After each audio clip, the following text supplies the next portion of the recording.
Imagine que você está numa reunião de trabalho. Sentado ali, numa cadeira que parece absorver toda a sua energia, você ouve alguém falar por 40 minutos sobre algo que você entende profundamente. Algo que você estudou, viveu, analisou durante anos. E essa pessoa está errada. Não levemente errada. Completamente errada. Os dados que ela cita estão desatualizados. A lógica tem buracos que você poderia atravessar dirigindo um caminhão. E as conclusões que ela tira contradizem décadas de evidências acumuladas. Mas ela fala com uma segurança que você nunca teve. A voz dela não treme. Ela não hesita antes de cada afirmação. Ela não acrescenta, mas é claro que existem exceções, ou há controvérsias sobre esse ponto, porque para ela não existem exceções nem controvérsias. O mundo dela é simples, limpo, resolvido. E enquanto você sente o estômago apertar com cada afirmação equivocada que ela faz, enquanto você segura a língua porque sabe que contradizê-la de frente vai gerar um conflito que vai te custar mais do que vale, você observa as pessoas ao redor da mesa e percebe o pior. Elas estão concordando, estão assentindo com a cabeça, estão impressionadas.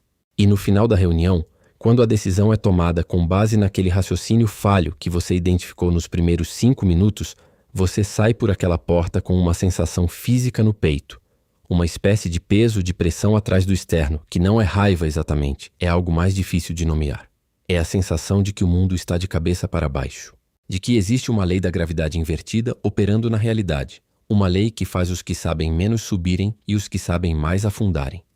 E você se pergunta se é paranoico, se está exagerando, se o problema não seria você mesmo, alguma incapacidade sua de se comunicar, de se vender, de jogar o jogo que precisa ser jogado. Mas a sensação não vai embora. Você já passou por isso. Não estou falando de uma vez isolada. Estou falando de um padrão que você reconhece na sua empresa, na sua família, no seu bairro, no seu país. Você olha para quem está no poder, para quem toma as decisões que afetam a sua vida e, frequentemente, assustadoramente com frequência, a competência não parece ser o critério principal de seleção. O cara que foi promovido fala mais alto, não pensa mais fundo. O político que ganhou a eleição soube emocionar multidões com simplificações que você viu se desfazer ao primeiro contato com a realidade.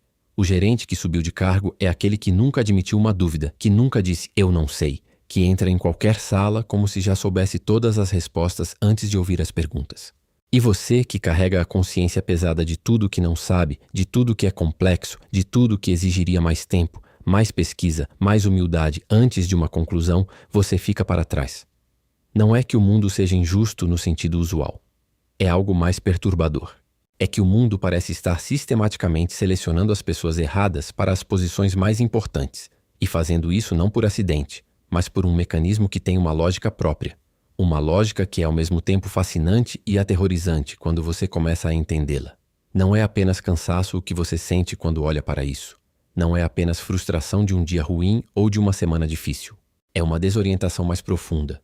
Uma sensação de que algo fundamental sobre como o mundo funciona foi mal explicado para você. Ou talvez nunca explicado de verdade. Porque quando éramos crianças nos disseram que o estudo compensa, que o trabalho honesto é recompensado, que a meritocracia é o princípio organizador das sociedades modernas, que se você souber mais e fizer melhor você vai subir. E você internalizou isso. Você construiu sua vida em torno disso. E agora, em algum momento na sua trajetória, você bateu de frente com a evidência de que esse mapa não corresponde ao território, que existe uma geometria diferente operando no mundo real. Uma geometria que ninguém te ensinou e que você teve que descobrir da maneira mais desconfortável possível, observando quem chega no topo e tentando entender por quê. O que você sente não é paranoia. O que você sente não é derrota pessoal. O que você sente é a pressão cognitiva de quem percebeu uma contradição real entre o que lhe disseram que o mundo é e o que o mundo demonstrou ser. E essa contradição tem um nome. Tem uma explicação. Tem raízes biológicas, evolutivas, históricas e psicológicas que são ao mesmo tempo surpreendentes e, quando você entende de verdade, profundamente libertadoras. Porque uma vez que você compreende por que os tolos governam o mundo, você para de se perguntar se o problema é você. E você começa a ver o sistema com uma clareza que a maioria das pessoas nunca alcança. Hoje vamos entender exatamente esse mecanismo. Não vamos lamentar que o mundo é injusto, porque a injustiça é só a superfície. Vamos descer mais fundo. Vamos entender as forças evolutivas, psicológicas e sociais que criam essa realidade e porque ela é quase inevitável dado o tipo de animal que somos e o tipo de civilização que construímos. E vamos entender o que fazer com essa informação, porque entender sem agir é apenas uma forma sofisticada de sofrimento. Para começar, precisamos voltar muito atrás. Precisamos voltar a um momento que aconteceu há cerca de 70 mil anos, num período que os paleontólogos chamam de Revolução Cognitiva, quando algo aconteceu no cérebro de uma espécie de primata de médio porte na África Oriental que mudou tudo. Antes desse período, os humanos eram animais como qualquer outro. Havia várias espécies de humanos coexistindo no planeta: o Homo sapiens, o Homo neanderthalensis, o Homo erectus, entre outros. Todos tinham cérebros razoavelmente grandes. Todos usavam ferramentas. Todos viviam em grupos sociais. Mas então algo mudou no Homo sapiens. Algo no circuito neural que permitiu uma capacidade nova e completamente sem precedentes na história da vida na Terra. A capacidade de criar e compartilhar ficções, de acreditar em coisas que não existem materialmente, de coordenar a ação coletiva em torno de realidades imaginadas. E Yuval Noah Harari, o historiador israelense que escreveu Sapiens, passou anos argumentando que essa foi a mudança mais importante da história da humanidade, não a invenção da roda, não a descoberta do fogo, não a revolução agrícola, mas essa capacidade específica de inventar histórias e convencer outros a acreditar nelas. O que isso tem a ver com tolos no poder? Tudo. Absolutamente tudo. Porque o que essa revolução cognitiva nos deu não foi apenas a capacidade de cooperar em grandes grupos, o que é extraordinário em si mesmo, já que nenhum outro animal consegue coordenar ações entre centenas de indivíduos que não se conhecem pessoalmente. O que ela nos deu foi uma vulnerabilidade específica, uma falha de projeto que está no coração de como as hierarquias humanas se formam e se mantêm. Ela nos tornou susceptíveis a narrativas. Ela fez de nós criaturas que não respondem apenas à realidade concreta, mas às histórias que contamos sobre a realidade. E isso significa que quem sabe contar histórias convincentes tem uma vantagem estrutural sobre quem sabe analisar a realidade com precisão. Não porque as pessoas sejam estúpidas, mas porque a arquitetura cognitiva que nos torna humanos, que nos permite a linguagem, a cultura, a civilização, é a mesma arquitetura que nos torna vulneráveis a narradores habilidosos, que não precisam ser competentes para serem poderosos. Pense num momento específico. Pense na última vez que você ouviu alguém falar com uma confiança absoluta sobre algo que você sabia ser mais complexo do que a pessoa estava apresentando. E pense na sensação que isso gerou em você. Uma mistura de frustração intelectual com uma espécie de admiração involuntária pela segurança com que a pessoa falava. Porque existe uma parte do seu cérebro que, mesmo que você saiba conscientemente que a argumentação é fraca, registra a confiança do locutor como um sinal de competência. Essa parte não é irracional nem primitiva no sentido depreciativo. É um mecanismo de avaliação que funcionou perfeitamente durante centenas de milhares de anos de evolução humana. Em ambientes de caça e coleta, onde as decisões precisavam ser tomadas rapidamente e com informações incompletas, onde hesitar podia significar morte, um líder que transmitia certeza era mais útil do que um líder que ficava pesando prós e contras. A confiança era um sinal genuíno de competência, porque os líderes competentes tinham sobrevivido a situações perigosas e desenvolvido uma intuição calibrada para aquele ambiente específico. O problema é que esse mecanismo de avaliação foi desenvolvido para um mundo que não existe mais.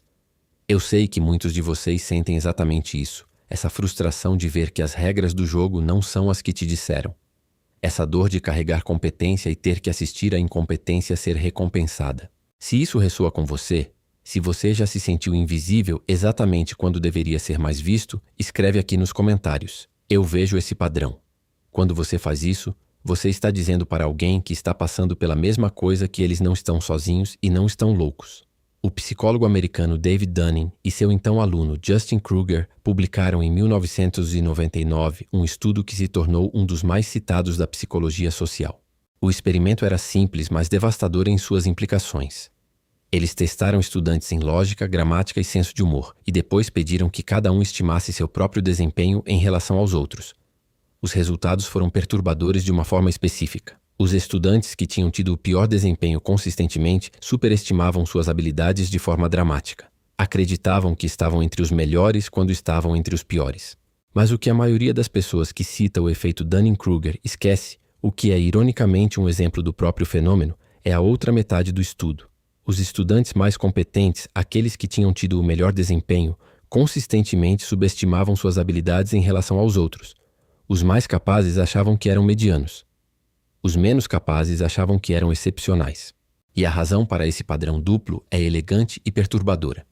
A mesma competência que permite a um especialista executar bem uma tarefa, também lhe permite reconhecer as suas próprias imperfeições, os limites do seu conhecimento, os pontos onde sua compreensão se torna incerta. Já o incompetente carece precisamente das ferramentas cognitivas necessárias para perceber sua própria incompetência.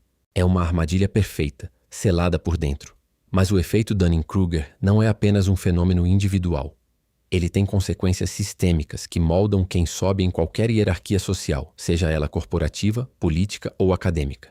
Porque em situações de seleção social, onde as pessoas precisam se avaliar e se apresentar para posições de autoridade, os indivíduos com menor autoconhecimento de suas limitações naturalmente apresentam uma imagem mais confiante, mais assertiva, mais definitiva de si mesmos.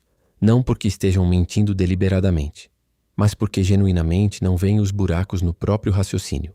E essa confiança não fundamentada ativa exatamente aquele mecanismo evolutivo antigo que mencionamos, aquele que interpreta a segurança como competência.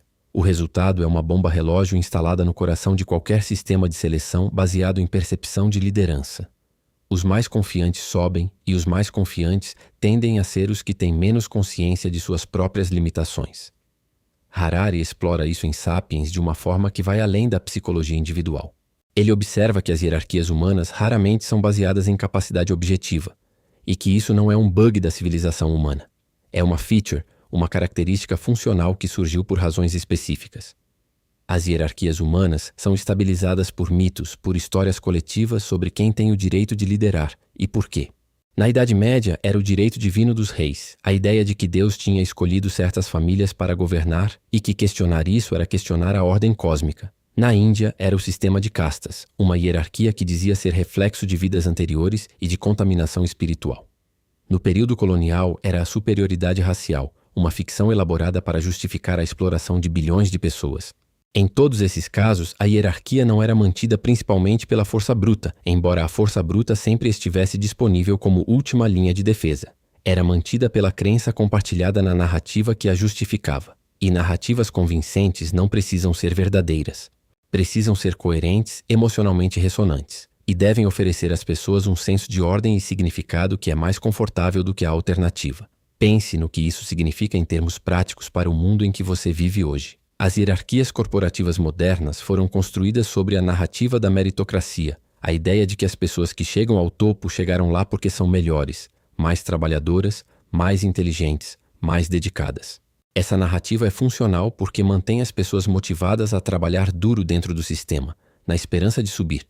E ela tem um grão de verdade, como toda boa ficção tem. Mas quando você examina os dados sobre mobilidade social, sobre os fatores que predizem quem chega a posições de liderança nas grandes corporações, a imagem que emerge é muito mais complicada e muito menos reconfortante do que a narrativa meritocrática sugere. Estudos sobre o perfil de CEOs de Fortune 500 revelam consistentemente que eles são desproporcionalmente altos, que têm vozes mais profundas que a média, que transmitem carisma em situações sociais de alta pressão. Não que sejam necessariamente mais inteligentes, mais éticos ou mais competentes do que os que ficaram para trás, mas possuem características físicas e comportamentais que disparam aqueles sinais ancestrais de dominância que o cérebro humano ainda está hardwired para reconhecer como liderança. Existe um conceito na psicologia evolucionária chamado de exibição de dominância versus exibição de competência. São duas estratégias distintas que animais sociais usam para estabelecer posição hierárquica. A exibição de dominância é a estratégia do macho alfa. Voz alta, postura expansiva, contato visual prolongado, disposição para confronto, ausência de sinais de submissão. A exibição de competência é diferente. Ela comunica habilidade através de demonstrações reais de capacidade, de resolução de problemas, de resultados mensuráveis. Em ambientes onde a avaliação de competência é direta e imediata, onde você pode testar quem realmente sabe caçar, quem realmente sabe construir, a exibição de competência tem vantagem.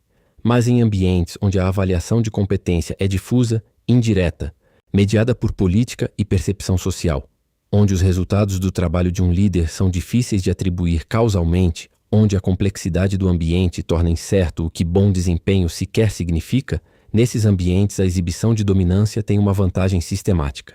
E as organizações modernas, as corporações, os governos, as instituições, são exatamente esse tipo de ambiente.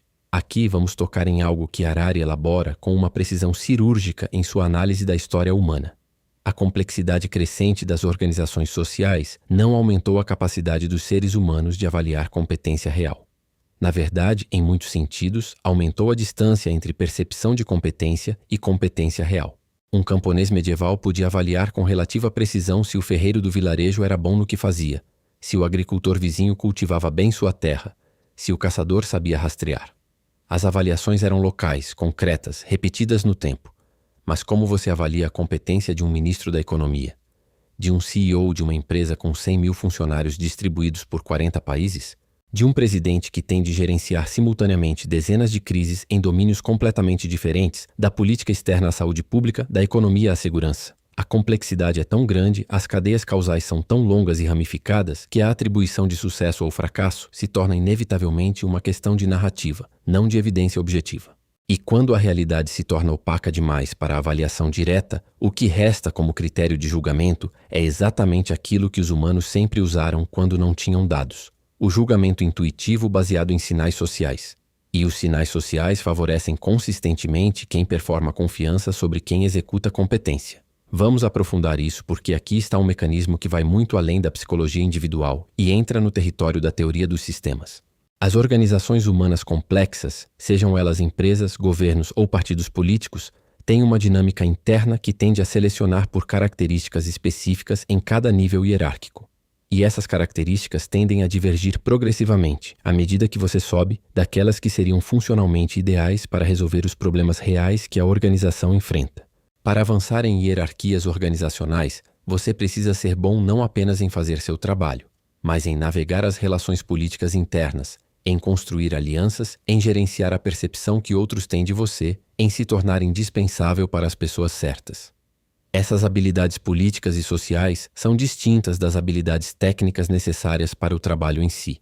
E em muitas organizações, as habilidades políticas são mais determinantes para a ascensão do que as habilidades técnicas.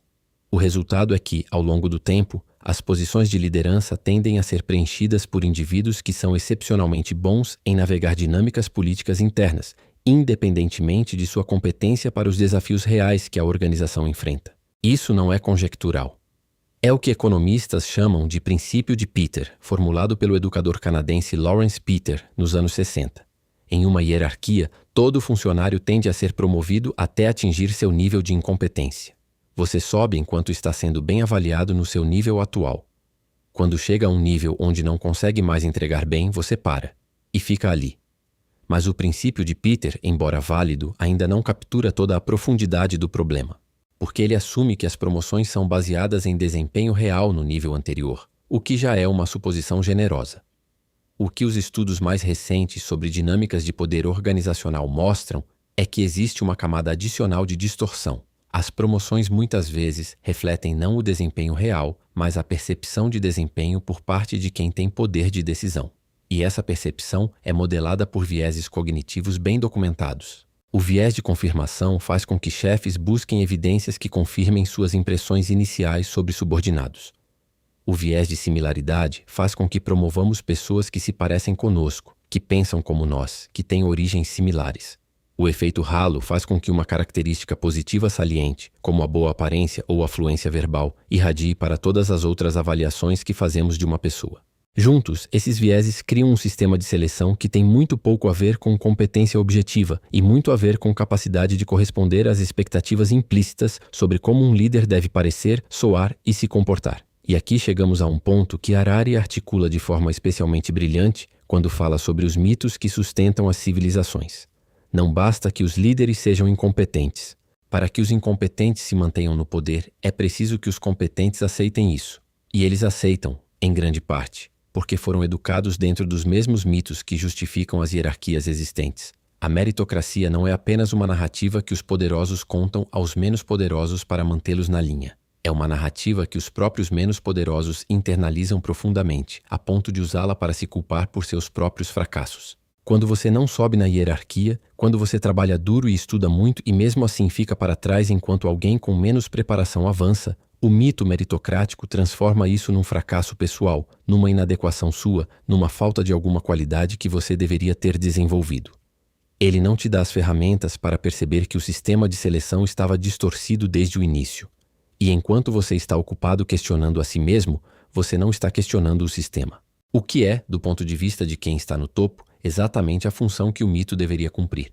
Vamos trazer isso para um nível ainda mais concreto, porque o impacto desse mecanismo não se limita ao sofrimento individual de quem fica para trás. Ele tem consequências civilizacionais mensuráveis. Quando os sistemas de seleção de liderança são sistematicamente distorcidos em favor de quem performa confiança sobre quem executa competência, as sociedades tomam decisões piores. E tomam especialmente decisões piores nos momentos em que mais precisam de decisões boas, nos momentos de crise, de complexidade extrema, de problemas que exigem nuance e especialização profunda. A pandemia de Covid-19 foi um laboratório global e involuntário desse fenômeno. Em vários países, as respostas de saúde pública foram modeladas não principalmente por especialistas em epidemiologia e virologia, mas por líderes políticos cujas habilidades tinham sido selecionadas ao longo de décadas pela capacidade de comunicar com confiança, de mobilizar bases emocionalmente, de sobreviver em ambientes políticos altamente competitivos. Muitos desses líderes não tinham as ferramentas cognitivas para processar adequadamente a incerteza científica, para entender o que significa um intervalo de confiança, para distinguir entre o que a ciência dizia e o que era politicamente conveniente. O resultado em termos humanos foi catastrófico em escala global. A mesma lógica se aplica à crise climática. Temos décadas de consenso científico sobre as causas e consequências do aquecimento global.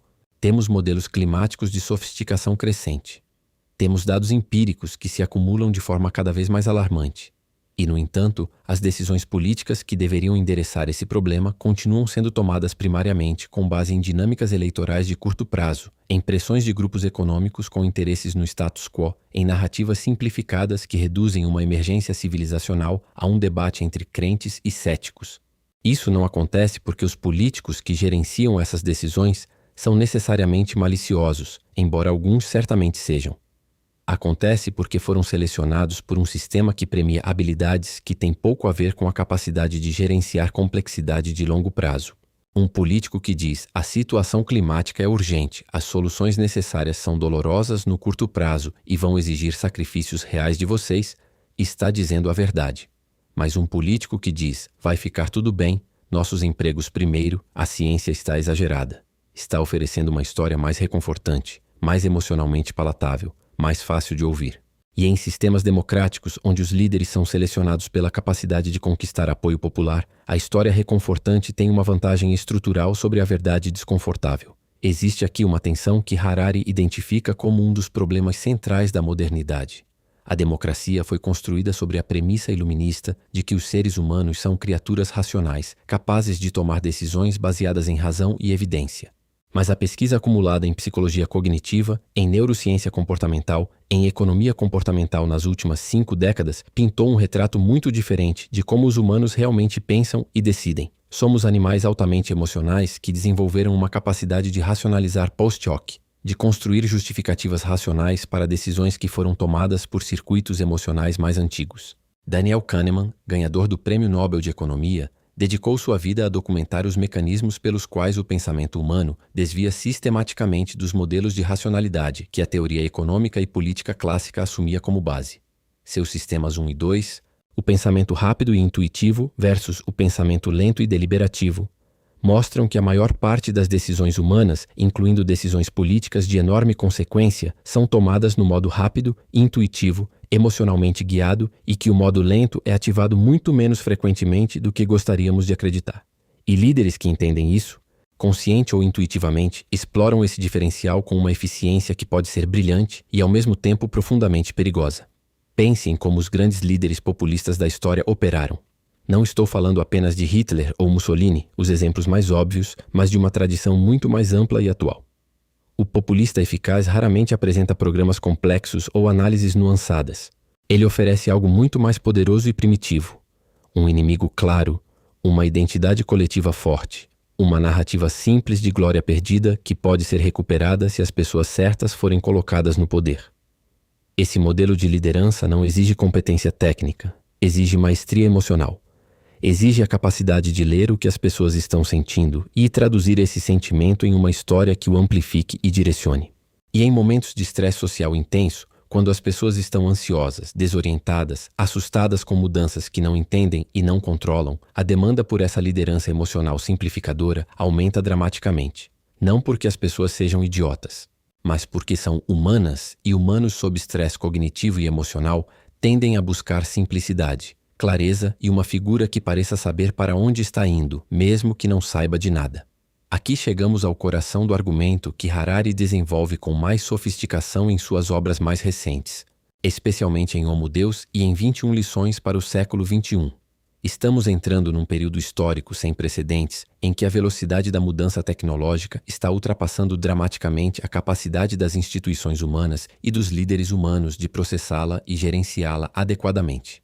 Durante a maior parte da história humana, o ritmo da mudança era suficientemente lento para que as intuições e tradições acumuladas pudessem servir como guia razoável para o futuro. Um líder romano do século II podia tomar decisões com base em experiências acumuladas de gerações de governantes romanos e estar razoavelmente bem equipado para os desafios que enfrentaria. Um agricultor medieval podia usar os métodos de cultivo dos seus avós e produzir resultados similares. A sabedoria acumulada era transferível porque o mundo mudava lentamente o suficiente para que ela permanecesse relevante. Mas vivemos agora num mundo onde a tecnologia que domina uma geração se torna obsoleta na próxima, onde as regras econômicas que fizeram sentido durante décadas se dissolvem em anos, onde os desafios políticos e sociais que emergem hoje não têm precedente histórico direto porque foram criados por tecnologias que não existiam há 20 anos. Nesse ambiente, os mecanismos de seleção de liderança que funcionavam razoavelmente no passado se tornam não apenas inadequados, mas ativamente perigosos. Porque aquelas características que sinalizavam competência em ambientes estáveis, a confiança derivada de experiência acumulada, a firmeza de quem navegou com sucesso situações similares antes, a autoridade de quem tem raízes profundas numa tradição estabelecida, essas características se tornam enganosas quando as situações não têm precedente histórico útil. O líder que responde com grande confiança a um problema sem precedente não está demonstrando competência. Está demonstrando falta de consciência sobre a novidade do problema. E o contrário, o especialista que diz, ainda não sabemos, precisamos de mais dados, a incerteza é real e significativa, está sendo genuinamente mais competente, mas num sistema de seleção moldado por sinais evolutivos de dominância, a expressão de incerteza é lida como fraqueza. É punida socialmente. É usada pelos rivais como evidência de inadequação para o poder. Existe um fenômeno que os economistas chamam de problema de informação assimétrica. A ideia básica é que em qualquer transação ou avaliação, as partes envolvidas raramente têm acesso ao mesmo conjunto de informações. George Akerlof ganhou o Nobel de Economia em 2001, por demonstrar como essa assimetria pode distorcer mercados inteiros, usando o exemplo do mercado de carros usados, onde os vendedores sabem mais sobre o estado real do veículo do que os compradores, criando uma dinâmica onde os carros ruins expulsam os bons do mercado porque é impossível para os compradores distinguir com segurança entre eles. O mesmo princípio opera na política e nas organizações. Os candidatos a posições de liderança sempre sabem mais sobre suas próprias capacidades e limitações do que os eleitores ou as comissões de seleção. E assim como no mercado de carros usados, os sinais que os candidatos enviam sobre sua qualidade precisam ser avaliados por quem não tem acesso à informação completa. O resultado é que os sistemas de seleção humana tendem a responder aos sinais que são mais visíveis e fáceis de interpretar: confiança, articulação, aparência, fluência verbal. E esses sinais têm uma correlação muito mais fraca com competência real do que gostaríamos de admitir. Mas há uma camada adicional de perversidade aqui que vai além de Akerlof. Os candidatos incompetentes têm, pelo mecanismo de Dunning-Kruger que exploramos, uma vantagem específica em transmitir confiança, porque genuinamente não percebem suas próprias limitações. Um cirurgião que conhece profundamente os riscos de um procedimento vai naturalmente comunicar mais cautela do que um cirurgião que não conhece esses riscos. O oncologista experiente, que sabe quão variável e incerto é o progresso de determinado tipo de câncer, vai falar de forma mais nuançada e condicional sobre prognósticos do que um médico menos experiente, que ainda não encontrou os casos que contrariaram o padrão esperado. Em ambos os casos, a humildade epistêmica, a consciência dos limites do próprio conhecimento, é um sinal de maior competência. Mas em ambos os casos, num sistema que lê confiança como competência, ela é penalizada. O médico mais incerto parece menos capaz ao paciente assustado que quer respostas definitivas. O político que admite não saber parece menos apto ao eleitor ansioso que quer liderança firme. E isso cria o que podemos chamar de um ciclo de seleção adversa para a competência. Um processo autorreenforçante onde, ao longo do tempo, as posições de maior poder e influência são progressivamente preenchidas por pessoas com uma combinação específica de características: alta confiança, baixo autoconhecimento das próprias limitações, alta habilidade em comunicação emocional e uma tendência para simplificações que são agradáveis de ouvir. Não é que todos os líderes sejam assim. Existem exceções notáveis. Mas as pressões sistêmicas vão consistentemente nessa direção, e as exceções chegam ao poder apesar do sistema. Não por causa dele, geralmente em momentos de crise suficientemente grave para que as considerações estéticas sobre liderança sejam temporariamente suspensas em favor da competência funcional real. Precisamos agora trazer Harari de volta ao centro, porque ele faz uma observação que é ao mesmo tempo óbvia quando você a ouve e profundamente perturbadora em suas implicações. A maior parte das hierarquias humanas ao longo da história foram construídas sobre histórias que eram objetivamente falsas. Os faraós não eram deuses. O sangue azul dos aristocratas europeus não os tornava intrinsecamente mais aptos para governar. A superioridade racial branca não existia biologicamente. E, no entanto, essas hierarquias funcionaram durante séculos ou milênios porque as pessoas acreditavam nas histórias que as sustentavam. Não funcionaram no sentido de que eram boas para a maioria das pessoas afetadas por elas. Frequentemente eram profundamente destrutivas. Funcionaram no sentido de que se mantiveram coesas, que conseguiram coordenar ação coletiva em larga escala, que sobreviveram como sistemas. E sobreviveram precisamente porque as histórias que os justificavam eram suficientemente convincentes para desarmarem a resistência dos que sofriam com elas. O escravo que acreditava genuinamente que sua condição refletia uma ordem cósmica ou divina era um escravo mais fácil de manter como escravo do que um que via claramente a arbitrariedade da sua situação. Harari argumenta que não há diferença estrutural entre os mitos antigos e os mitos modernos. A diferença é apenas no conteúdo, não na função. A meritocracia moderna, a crença de que os mais capazes naturalmente chegam ao topo, é funcionalmente equivalente ao direito divino dos reis. Oferece uma justificativa para a hierarquia que é aceita tanto pelos que estão no topo quanto pelos que estão na base, e essa aceitação compartilhada é o que torna a hierarquia estável. A diferença crucial é que a meritocracia tem a vantagem adicional de fazer os que estão na base sentirem que sua posição é merecida, que se estivessem na base é porque não trabalharam suficientemente, não estudaram o bastante, não foram suficientemente talentosos. Ela transforma uma questão de injustiça sistêmica em uma questão de adequação individual. E isso é extraordinariamente eficaz como mecanismo de controle social, porque transfere o locus de responsabilidade do sistema para o indivíduo, desarmando o protesto coletivo ao convertê-lo em autocrítica individual.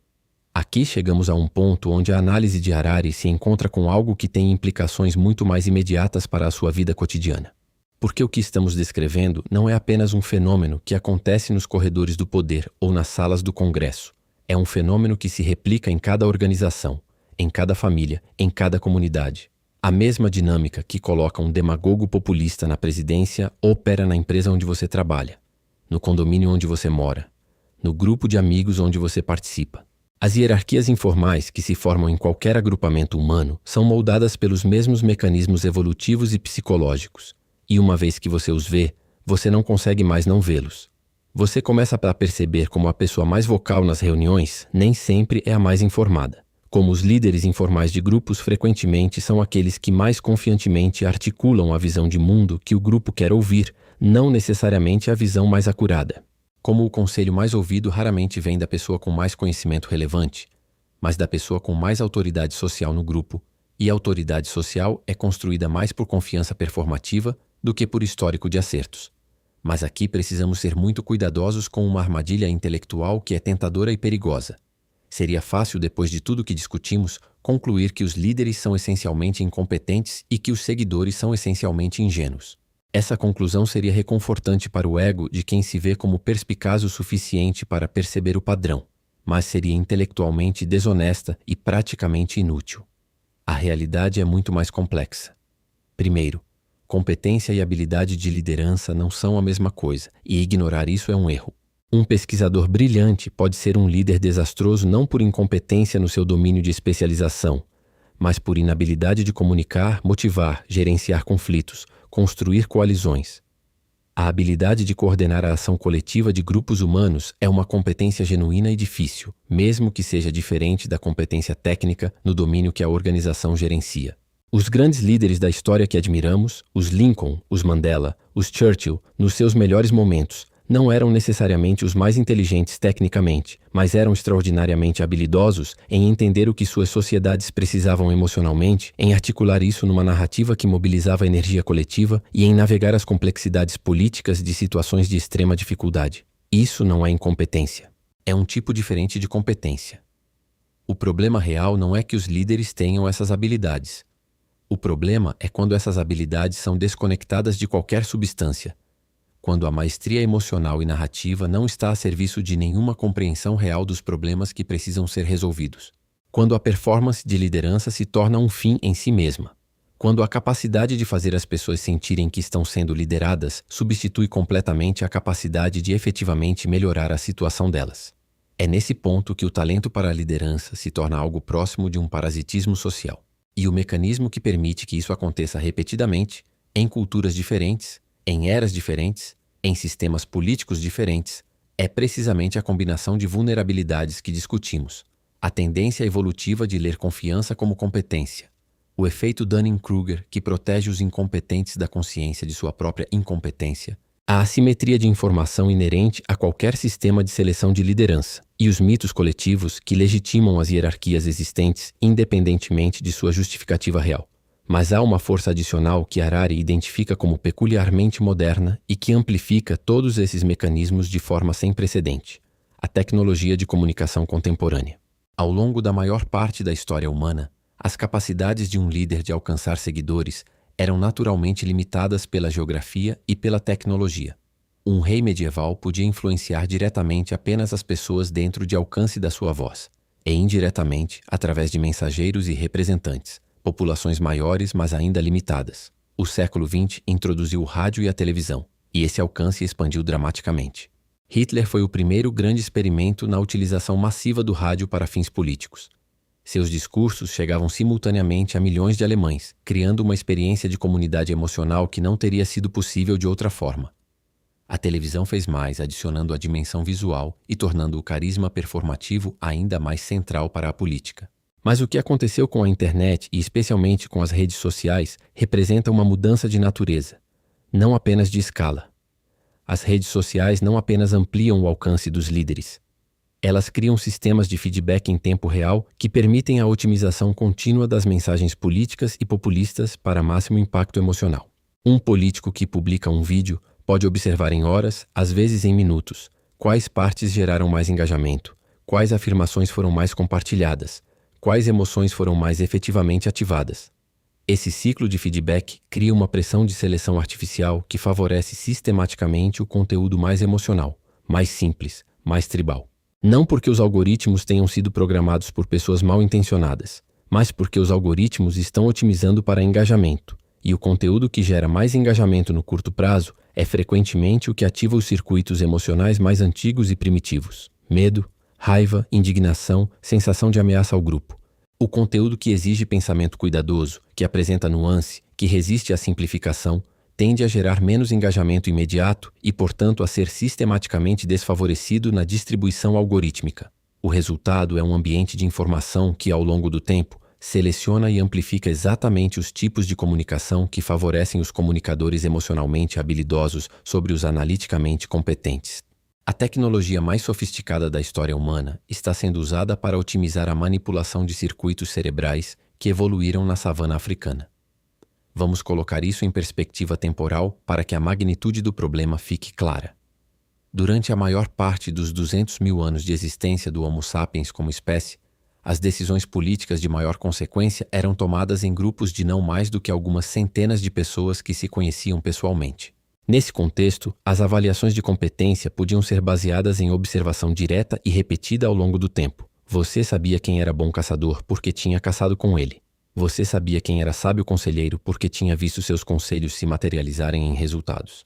A reputação era construída lentamente, baseada em evidências acumuladas, e era difícil de falsificar de forma sustentada num grupo pequeno onde todos se conheciam. A escala e a intimidade do ambiente criavam um sistema de prestação de contas que, embora imperfeito, tinha uma ancoragem na realidade concreta. Em 10.000 anos de civilização, essa escala expandiu progressivamente, e os sistemas de avaliação de liderança foram progressivamente menos capazes de manter essa ancoragem. Mas nos últimos 50 anos, a velocidade dessa expansão se acelerou de forma que quebra qualquer comparação histórica útil. Um político pode hoje construir uma base de milhões de seguidores entusiastas sem que nenhum deles jamais o tenha observado resolvendo um problema real em condições reais. A performance pode ser totalmente desconectada da substância, e a tecnologia moderna não apenas permite essa desconexão, mas a otimiza ativamente. É precisamente aqui que Harari faz uma de suas observações mais sombrias, mas também mais importantes. Estamos no começo de uma era em que a inteligência artificial vai tornar essa situação exponencialmente mais complexa.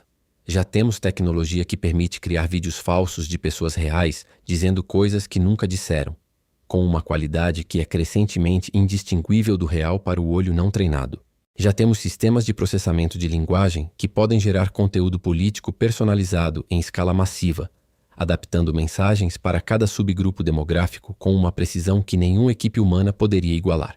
Já temos algoritmos que podem analisar padrões de comportamento online para identificar vulnerabilidades psicológicas individuais e direcionar mensagens projetadas para explorá-las. Se o problema dos tolos no poder foi amplificado pela televisão e pelas redes sociais, imagine o que acontece quando as ferramentas de manipulação ficam 1000 vezes mais poderosas e 1000 vezes mais baratas. O diferencial entre quem tem acesso a essas ferramentas e quem não tem criará assimetrias de poder que tornarão as assimetrias atuais parecer quase ingênuas em comparação. Mas Harari não é um fatalista, e aqui é importante não deturpar seu argumento. Ele não está dizendo que os tolos inevitavelmente governarão para sempre e que não há nada a fazer. Ele está dizendo que compreender os mecanismos que produzem esse resultado é o pré-requisito para qualquer possibilidade de mudança. E essa distinção é crucial. O pessimismo que não compreende é paralisante. A compreensão profunda do problema, mesmo quando o problema é sombrio, abre possibilidades de ação que a ignorância fecha. Quando você entende que o problema não está nas pessoas individualmente, mas nos sistemas de seleção e nos mecanismos cognitivos que os moldam, você pode começar a pensar em reformas estruturais que alterem esses mecanismos. Quando você entende que sua própria cognição está sujeita aos mesmos vieses que explorou em outros, você pode desenvolver práticas deliberadas para contrabalançá-los.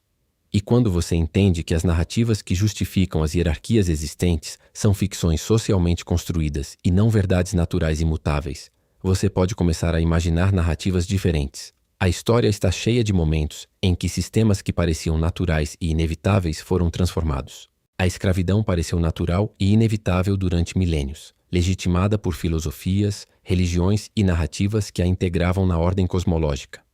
O feudalismo pareceu a ordem natural das coisas durante séculos, uma hierarquia que refletia a vontade divina e a natureza humana. A exclusão das mulheres da vida política e econômica foi apresentada durante muito tempo como reflexo de diferenças naturais incontornáveis. Todas essas naturalidades foram construções históricas que serviam a interesses específicos e que foram desafiadas e eventualmente desmanteladas quando um número suficiente de pessoas conseguiu ver além das ficções que as sustentavam. O processo foi lento, custoso, frequentemente violento e nunca definitivo. Cada geração precisa trabalhar para preservar as conquistas das anteriores, mas foi real.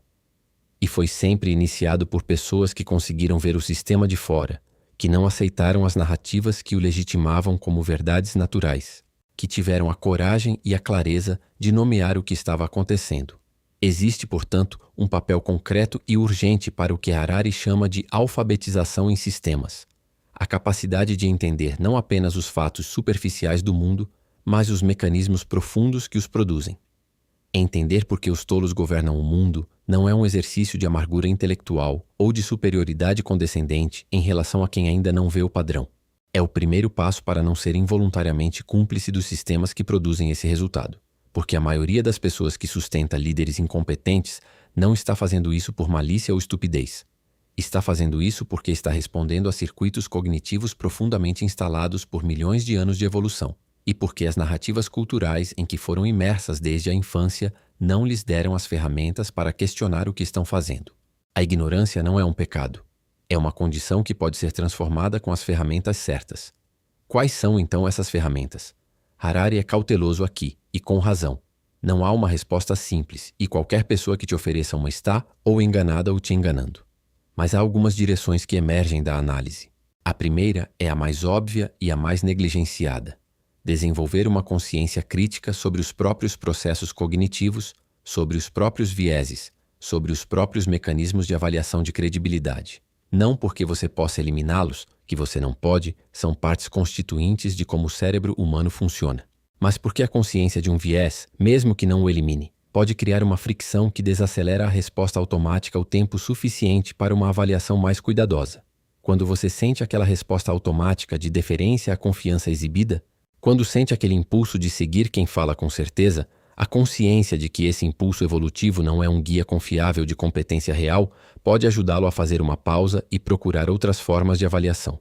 A segunda direção é a criação e o fortalecimento de sistemas institucionais que reduzam a dependência de avaliações intuitivas de liderança e aumentem a prestação de contas baseada em resultados mensuráveis.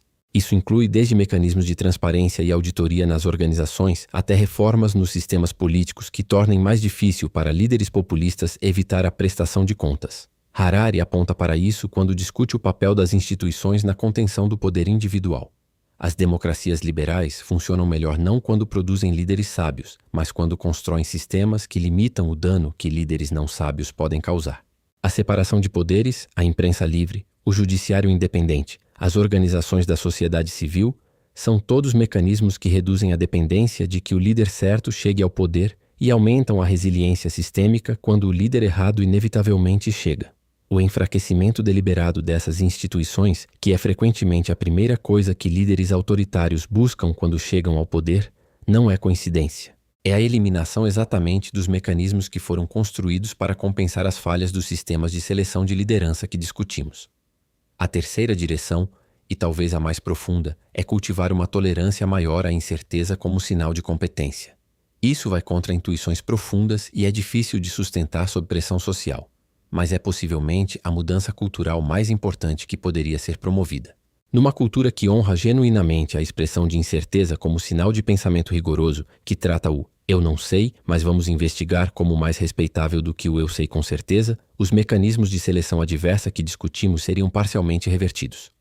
Os especialistas com consciência real das limitações do seu conhecimento teriam menos desvantagem em competição com os confiantes sem fundamento. Isso não é utopia. Existem subculturas e microambientes onde essa norma prevalece, comunidades científicas funcionando bem, algumas organizações com culturas de aprendizado genuínas. A questão é se é possível escalar isso para nível societário, o que seria uma transformação cultural profunda, mas não impossível. Harari termina muitas de suas análises com uma observação que é simultaneamente humilhante e libertadora. Nunca houve na história humana um momento em que as apostas fossem tão altas e em que a capacidade de compreender os sistemas que governam a realidade fosse tão importante para a sobrevivência, não apenas individual, mas coletiva. As próximas décadas vão produzir desafios, inteligência artificial, biotecnologia, crise climática, pressões sobre sistemas democráticos que exigirão da civilização humana um nível de sabedoria coletiva que não está garantido.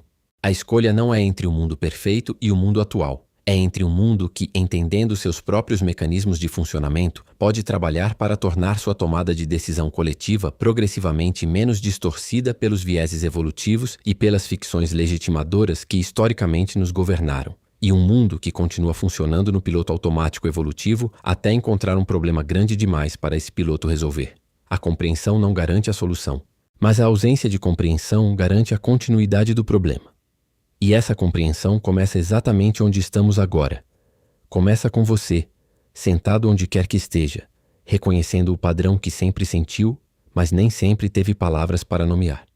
Reconhecendo que aquela frustração que você sente quando vê competência ser preterida em favor de performance não é fraqueza nem paranoia.